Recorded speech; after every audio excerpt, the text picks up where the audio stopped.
Hello, hello, hello. We are live. We had a few little button issues there, but we are lovely and live today. Thank you, everybody, for coming, and welcome to this month's LinkedIn Lovin', where we shine a light on the world's leading B2B social media platform. That, of course, is LinkedIn.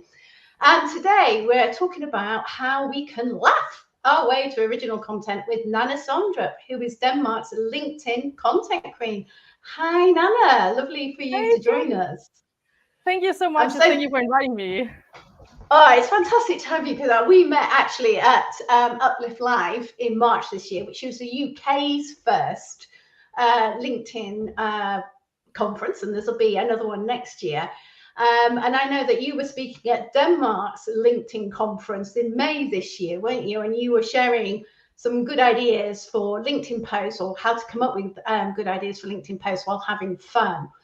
So I'm really excited that you're here today to actually come and share some of those tips that you do, because obviously we don't have quite as long to talk about it, but you're going to share some of those lovely tips with us that you shared with the audience in Denmark. So thank you so much. I'll at least try my best. Yeah. Anyway, just before we start, I just usually say to people, if they're new to these Lovins and wondering what the heck they are short, bite-sized LinkedIn learnings over lunch. And every month I'm joined by a guest expert to share their expertise on subjects to help support your LinkedIn activity and results. So I do like to make these Lovins as interactive as possible. So if you've got any questions, please do put them in the comments box underneath the event page where you can see we're streaming live. And we'll be able, and Nana and I will be able to talk through those as we come to them. So enough of me. We need to get to the real expert here. So Nana, I love the idea that you have of using laughter and fun to come up with content. But how do you do it? How do you go about it? And why should we be using it? And that is a very fair question. I mean, actually, the best kind of questions. And oh, there's people saying hello, people. Everybody. So whenever we try to create content, and this doesn't matter if it's from a business page or from ourselves as entrepreneurs or just doing network or however we want, we often want to do it professionally, obviously. However, we do also know that we need to bring something different to the table to stand out. It is difficult to get views, interaction, people visiting your profile and so on if you do not have something. And when I'm talking about edge, I do not mean post a cat. You can do that, but that's not what I'm going for. But you have something where you're different, where people can say, oh, I follow this person there and therefore. The problem is that often we go in with this professional mindset. We want to be very good at it. We want to deliver value, which is a good thing. However, it does interrupt our creative thought, our way of being innovative in our texting, in our way of communicating, in our way of finding our edge. So into actually achieving professional communication with value, but having our own edge, we have to allow ourselves to have a process where we might laugh, where we actually have fun, even though we think this is silly and we have no idea how we connect a cat to logistic changes programming. We have no idea how to do that, but we just trust ourselves saying like, hey, let's just play with the thought. Let's just have fun with it. Because when we have fun with it, it often actually rubs off on the communication, on the content in the end. And I can tell you one thing, it is a lot easier if you had fun and you went silly and you said, fuck this shit in your process creating something. And when you go out with your finished post saying like, okay, I'm going to remove the fuck this shit part, it's easier to take it down a notch than to add it once it's done. It's easier to just adjust down, not so silly, not so edgy, than to put an edge into it. That's a lot more difficult. Right. So that's the thing. That was the whole theme of what I was talking about at the Link Summit, the Danish LinkedIn conference. And that is also, I think, the most important point for today and what we're going to talk about. That was actually it. That was the most important part. Oh, wonderful. Because I think, there is a real fear of posting on LinkedIn. People are scared of doing it, aren't they? And, because I think LinkedIn has the perception of being, well, it is, the professional network, isn't it? Allegedly. But it's seen as being very corporate-y and dry, and therefore we need to be corporate-y and dry and stuff. Yes. And do you think that's why people don't post on LinkedIn? I think it's a part of it. I think it's a mix of a lot of imposter syndrome, a lot of self-criticism, but also a lot of caring actually for our network or potential customer or whoever we actually want to talk to. We really want to do something good. And I think that's actually where it comes from. We want to make sure that what we give out has value to other people. And therefore, whenever we try to actually just write one sentence, immediately the critics come, but how is that value to other people? I think they'll find it boring. And they'll just like that. That's how it happens to all of us, because we want to do great, we want to bring value, and the criticism is there before we even finish our thought, before we even have a creative process.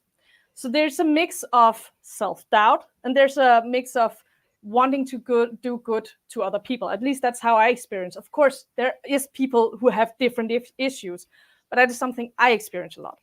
A very tangible way to try to overcome this just a little bit is to actually be critical of what have you actually liked.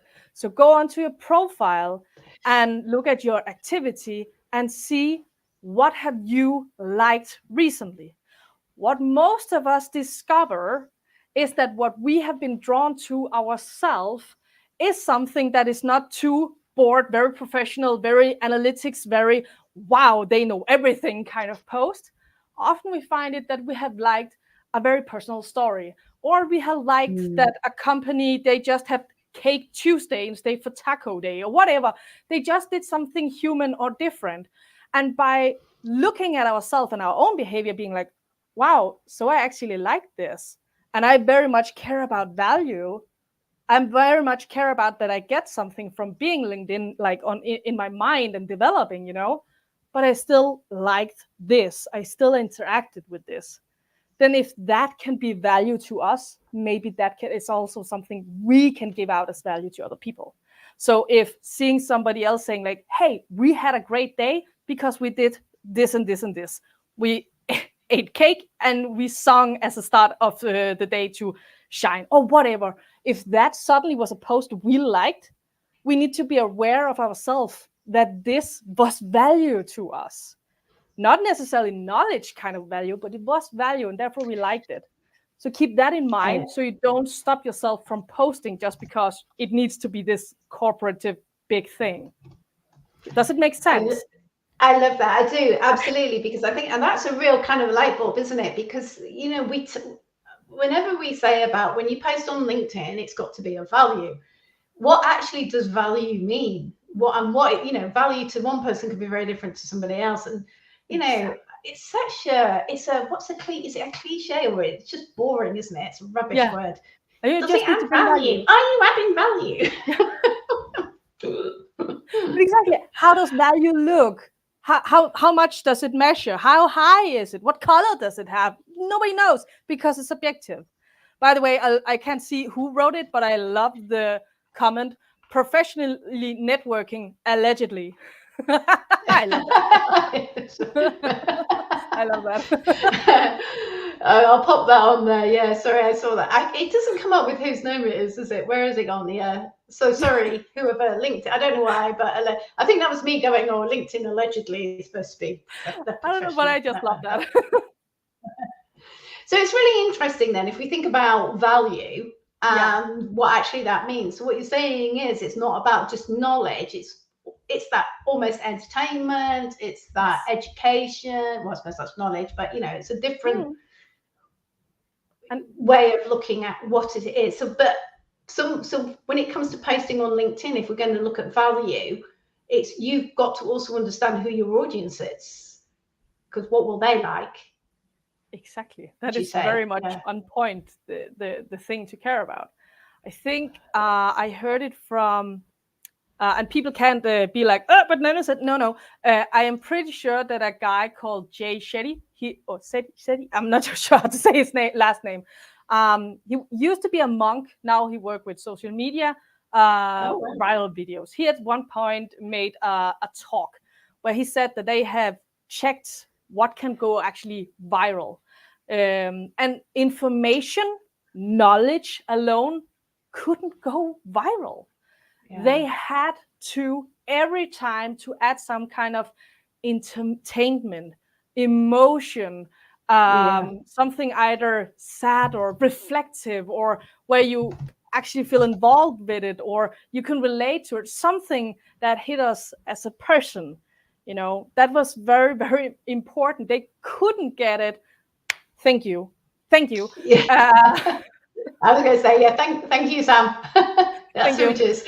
And I'm sorry if I said the name wrong. It's a couple of years back, and it was just such a nice thing because they work so much. He works so much with viral videos, so they know when they say, you know, knowledge, it can go viral. Of course, not every post that we make should go viral, and that shouldn't be a goal. But it's just fair to think about, okay, so if we really want to bring something of value for a lot of people, if you want to send out a message that a lot of people should hear, we need to bring something different than just knowledge, than just information. And that's very important. And that brings back to, so what is value? Well, value can, of course, be information. It can be a step-by-step guide. It can be 10 things not to do wrong. Of course, that can still be value, and it's great value. But make sure to give it some kind of edge, some kind of your style. Are you very provocative? Are you very in your face kind of communication? Can you communicate everything with emojis? Or how would you do it if you're just free of communicating, of your, what's it called, of your barriers, of your limits, you know?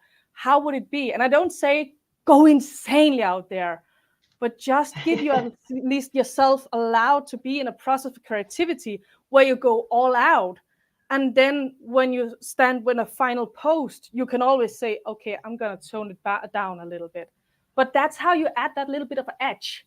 That's how you add the difference. So it doesn't just become 10 steps on how to achieve better sales. Suddenly it becomes the 10 steps, yes, but served with a GIF every time, or served with an emoji every time, or as explained, if Tony Stark would tell you, or whatever. So it gets that kind of fun little quirk that'll set you aside from everybody else.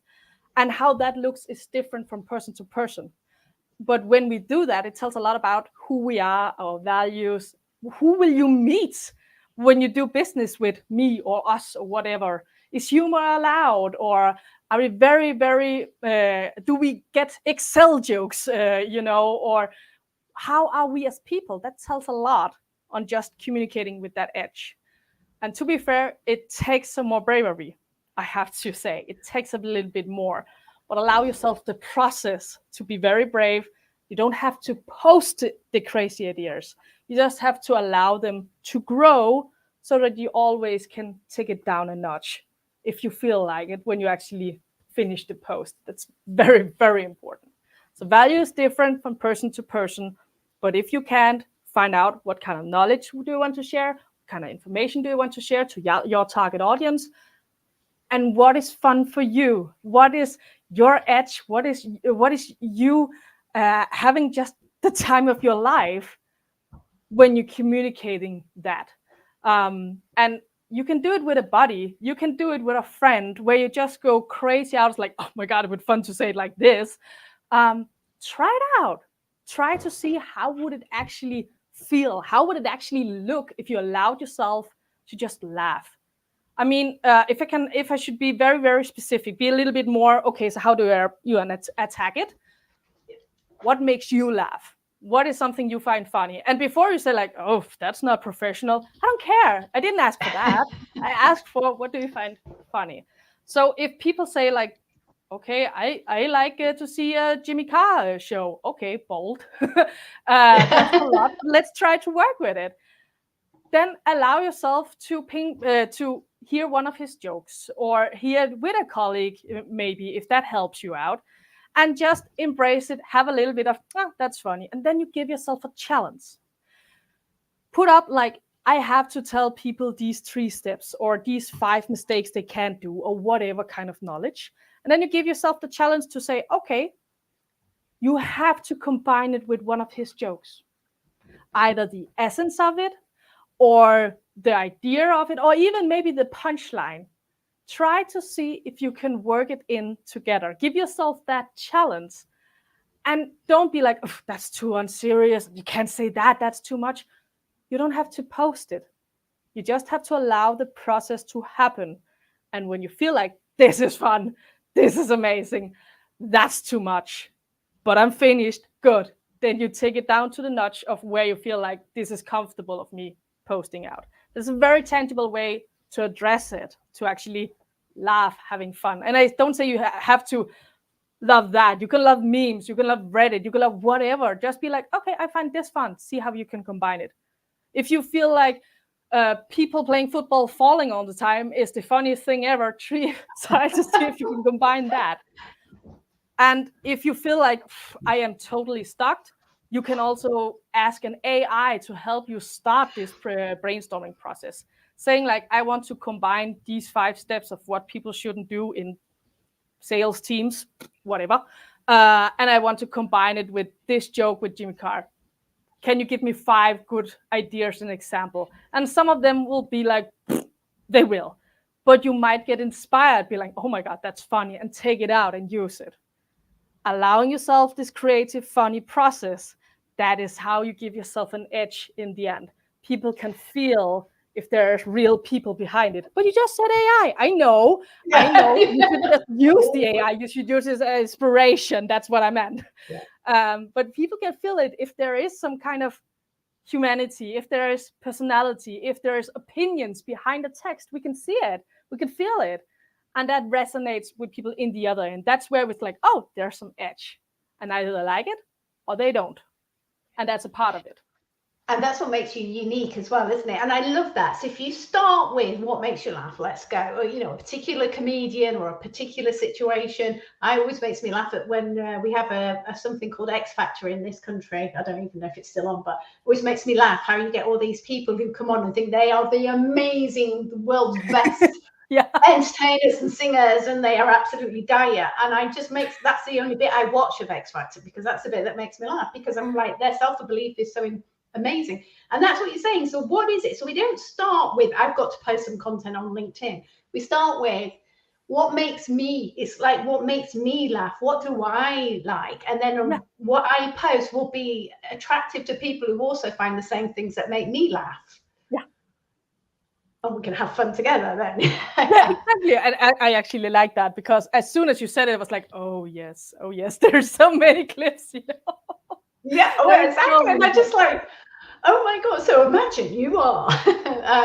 But I'm just going to put some of these things on here. Anne says that, you know, personal experience posts always do better than anything corporate. And I guess this is what we're saying, isn't it? We kind of don't want to use the word corporate anymore, because people buy from people. They always have done. Doesn't matter how online we get. And I know this is a bit of a bugbear, isn't it? You know, it may be for some, not for others, because they go, oh, my personal posts always work better than my really helpful, useful information posts.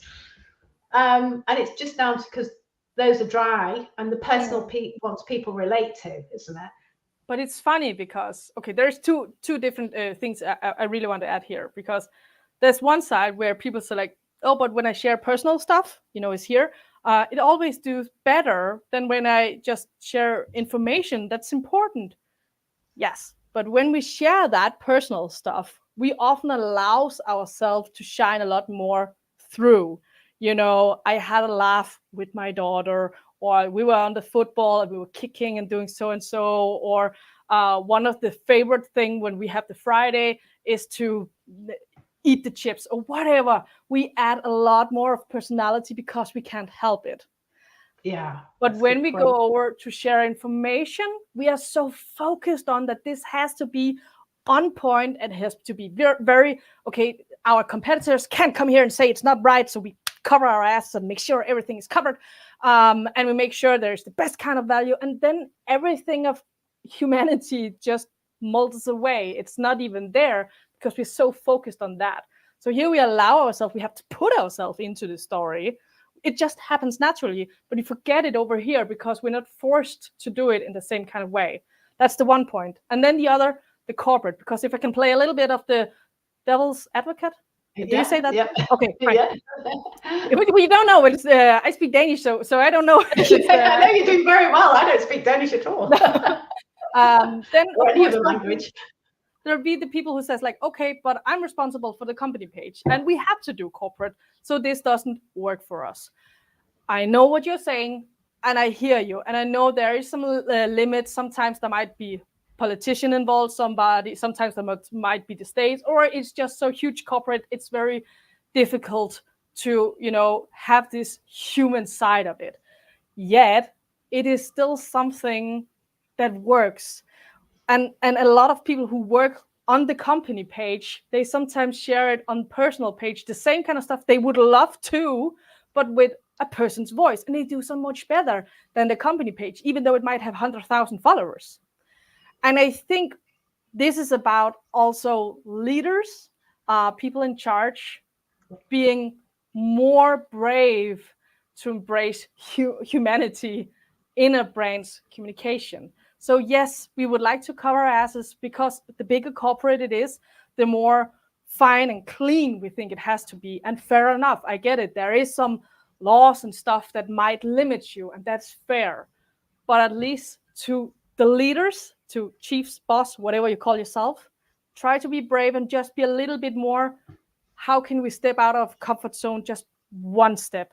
And maybe it's just adding one emoji, and that's what out of your comfort zone. And then just try to work it out from there. See if you lose all your customers, then write an apology letter next day and say, sorry, we added a star. You know, just try to see where is your comfort zone, where are you at right now, and how can you test it out just a little bit so you don't feel like you're being flipped. I get it. If you're in a corporate situation where we communicate this way and this works for us, we are afraid if we try to be this human, fun, having opinions kind of person, that somebody will be scared off or say like, we are not serious, and then they'll go away. I get that is a fair fear, and that's a fair point of view. And that's why I say like, try to start out slow. Try to add just a little thing. In the process of saying like, hey, we laugh, this is fun, that's when you still can, okay, let's edge it down so that it still pushes us a little bit out of our comfort zone, getting closer to this human side, but not, you know, breaking the walls or anything. So we'll be like, oh shit, all the customers left. So I get there's really turn them off. Yeah, exactly. Yeah. And in a way, though, that's a good thing, isn't it? If you start being your real self. Actually, Sam's got a question here that I'm gonna put on, but it's like if you start being, I'm going to use the word authentic, and well, you're going to attract different people and better people. But actually, Sam here says that she's never liked the phrase "be authentic" and finds it more confusing. And I guess this is another one of those jargony buzzwords, isn't it? Value. Yes. Let's add value. Be authentic. What does that mean? I'm with Samantha here because, like, people say, "Oh, just be authentic." I'll be like, "Then what the fuck have been all this time?" You know, I'm being a little bit scared because, okay, do I look authentic if I do this? I mean, that's how I feel sometimes. Because, again, back to value. How does authentic look like? Is it red hair? Is it no hair? I mean, that's how I often feel like it. And also just be yourself. I don't know how that looks in this consultation.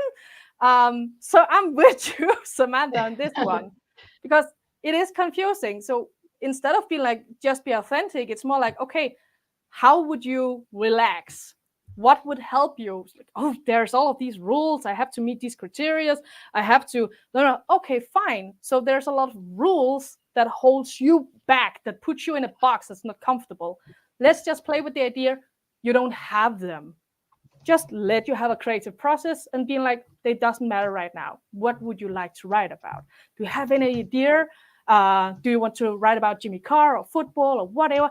Let's try to merge it in.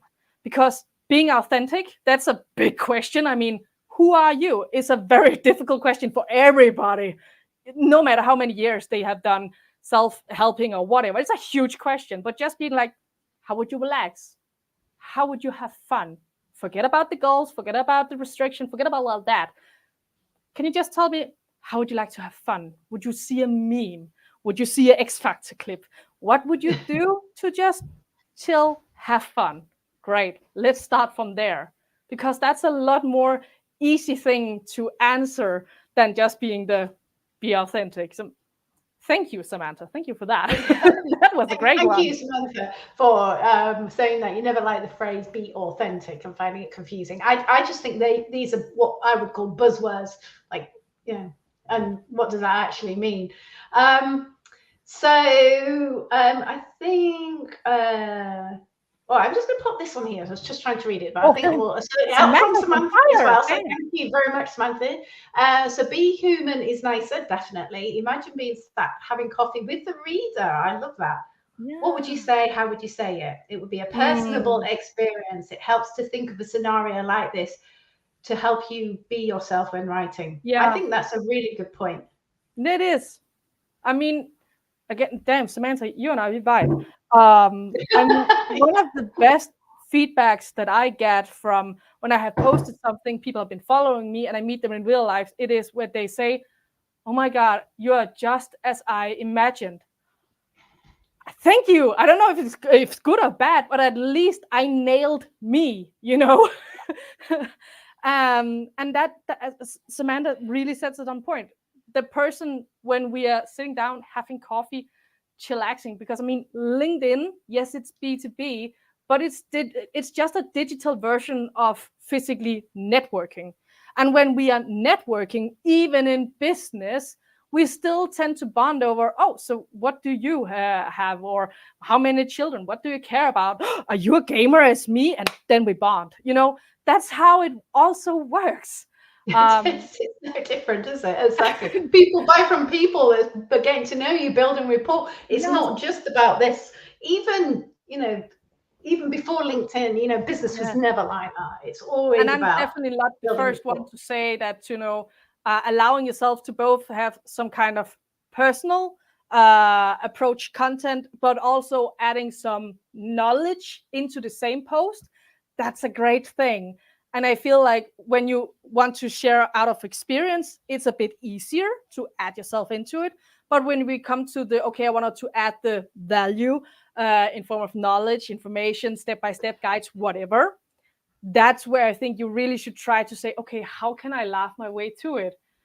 Do I need to think about X Factor? Do I need to think about memes? How can I just say this as silly and stupid as I think I can? I mean, some years back, I made a list of top things, 10 things you should never do on LinkedIn. And that was just me being my most sarcastic, worst kind of B word I could even be. And it was just ironically, you know, I wrote, don't connect with anybody you do not know. I mean, you're not here to grow a network, are you? And that was the whole post. And that was just me being like, okay, you know what? I have irony and sarcasm, so it just sweats all the way over the keyboard all the time. So I'm just going to try it out. And that post got over 1,000 likes, which is a lot for me still. But that was just me being my authentic self, Samantha. And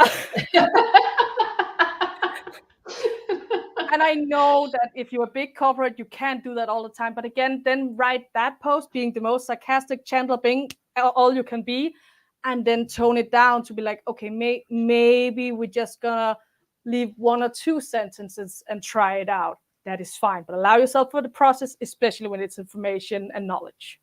Cool. There was more. I think there is. Love that. I love that. That's a really, really good way to sort of end this. But I'm just going to ask. I've got a practical question here from Meg about any tips on how long a post should be and what is too long. Do you have any thoughts on that? I know you can write very long posts if you want to. It's not about too long.